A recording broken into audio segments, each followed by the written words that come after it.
साथियों का हमारे श्रीनगर के ऑफिस में स्वागत है। हमारे साथ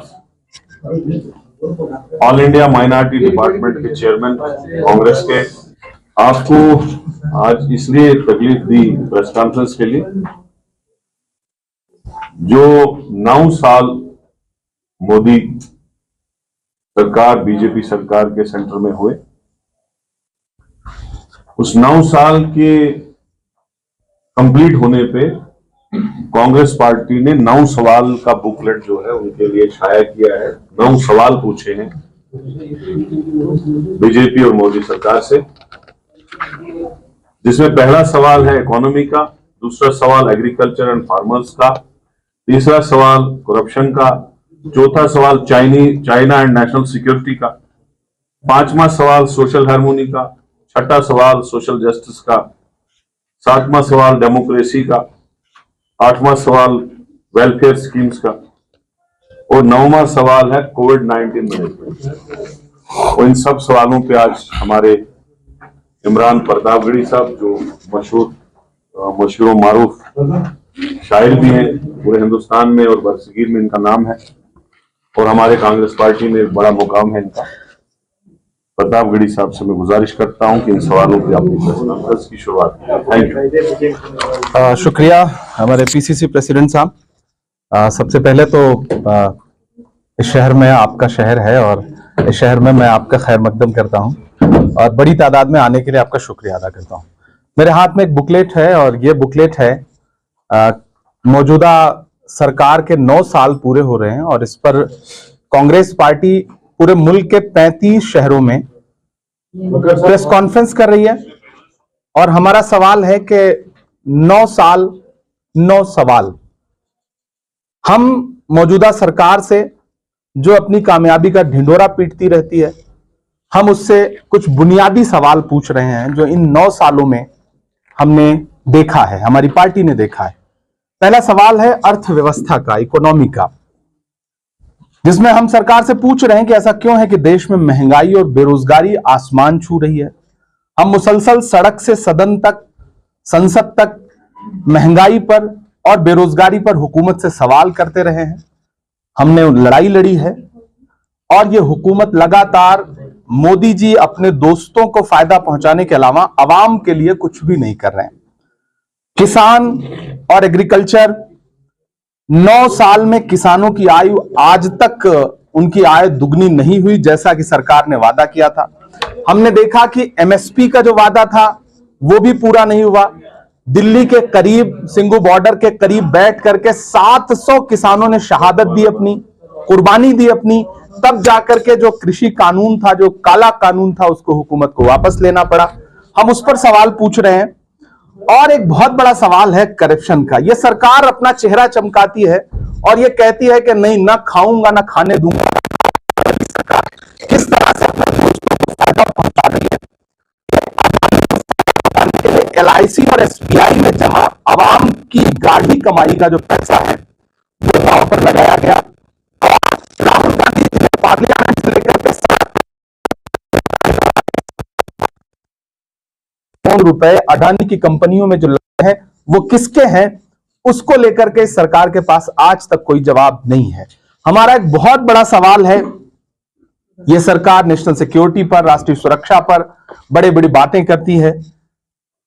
पार्लियामेंट में की स्पीचेस में home minister, defence minister, prime minister बड़ी बड़ी बातें करते हैं, लेकिन चाइना के मुद्दे पे सरकार को सांप सूंघ जाता है।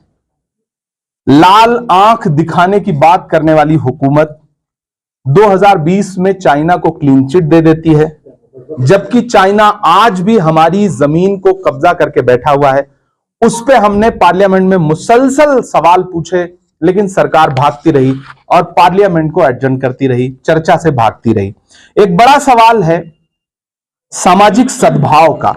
आप सबने देखा, हालिया दिनों में कर्नाटक का इलेक्शन हो या उससे पहले के इलेक्शन हो, प्रधानमंत्री, गृह मंत्री, भारतीय जनता पार्टी के राष्ट्रीय अध्यक्ष जेपी नड्डा जी, इन सब के भाषण उठा करके देखेंगे तो प्राइम मिनिस्टर का जो मेयार है उस मेयार से बहुत नीचे उतर के उन्होंने मौजूदा वक्त में बातें की।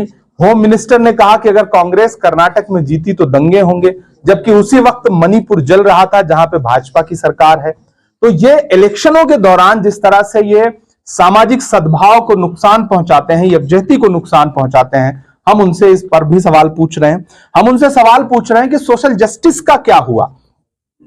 महिलाएं, दलित, SC ST OBC और माइनॉरिटीज के साथ ये सरकार उनके खिलाफ हो रहे हर जुल्म पर चुप है। सबसे बड़ी बात कि बेटियां जिन्होंने ओलंपिक लाया है इस देश के लिए, मेडल लाया, ओलंपिक मेडल लाया है, वो तकरीबन 1 महीने से प्रधानमंत्री के घर के पास पार्लियामेंट से महज 800 मीटर की दूरी पर बैठ करके भारतीय जनता पार्टी के एक MP के खिलाफ लगातार बात कर रही हैं। सुप्रीम कोर्ट के दखल के बाद उसके खिलाफ पास्को में FIR दर्ज होता है, लेकिन आज तक उसकी अरेस्टिंग नहीं होती। बेटियां मुसलसल सरकार से पूछ रही हैं कि आपका बेटी बचाओ बेटी पढ़ाओ का नारा कहां चला गया। हमारी आंखों ने यह भी देखा कि किस तरह से 15 अगस्त को लाल किले की दीवार से प्राइम मिनिस्टर ने महिला सुरक्षा पे बड़ी बड़ी बातें की और उसके महज 1.5 घंटे बाद गुजरात में बिल्किस बानो के जो बलात्कारी थे उनको सरकारी शह पर रिहा किया गया, उन्हें माला पहनाई गई, भारतीय जनता पार्टी के नेताओं ने उनका इस्तकबाल किया। तो हम प्रधानमंत्री से पूछना चाहते हैं कि आपके बेटी बचाओ बेटी पढ़ाओ नारे की सच्चाई क्या है, आपके SC ST OBC को लेकर के आपके जो बड़े बड़े दावे हैं उसकी सच्चाई क्या है, उस पर जवाब दीजिए। हमारा एक बहुत बड़ा सवाल है कि जो लोकतांत्रिक संस्थाएं हैं उनको लेकर के किस तरह से ये हुकूमत अपोजिशन के नेताओं को कुचलने की कोशिश कर रही है। ED CBI के जरिए विपक्ष के सारे लीडर्स को दबाया जा रहा है, उनकी आवाज को दबाने की कोशिश की जा रही है। इलेक्शन में किस तरह से ED का इस्तेमाल करके हुकूमतें लूटी गई, आप सब ने देखा। मध्य प्रदेश में, महाराष्ट्र में, कर्नाटका में, मणिपुर में हुकूमतों को लूटा गया, जमहूरियत को लूटने का काम किया इस सरकार ने। हम इस 9 साल के पूरे होने पर 9 सवालों में से एक सवाल इस हुकूमत से यह भी पूछ रहे हैं। हमारा एक बहुत बड़ा सवाल है कि सोशल वेलफेयर की जो आपकी स्कीम्स थी उसमें कटौती क्यों की आपने?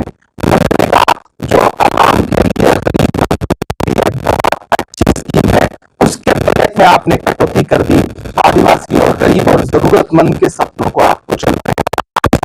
हमारा जो बहुत अहम है वो है कि कोरोना मिसमैनेजमेंट में जहां 40 लाख लोग मारे गए इस मुल्क में सरकार के मिसमैनेजमेंट की वजह से, वहां पर आपने लोगों को, आपने देखा होगा, तस्वीरें देखी होंगी कि लाखों लाख लोग पलायन करने को मजबूर हुए, सड़कों पर पैदल हजारों हजार किलोमीटर चले, लेकिन हुकूमत के कान पर जूं नहीं रेंगी। ये हुकूमत सिर्फ थाली और ताली बजवाती रही, ये हुकूमत सिर्फ इवेंट करती रही, लोग मरते रहे, सेंट्रल विस्टा बनता रहा, आवाम मरती रही। ये हमारे 9 सवाल हैं जो हम इस हुकूमत से पूछ रहे हैं उनके 9 साल पूरे होने पर। बाकी आपके सवालात अगर हैं तो वो उनका इस्तकबाल है, उनका स्वागत है।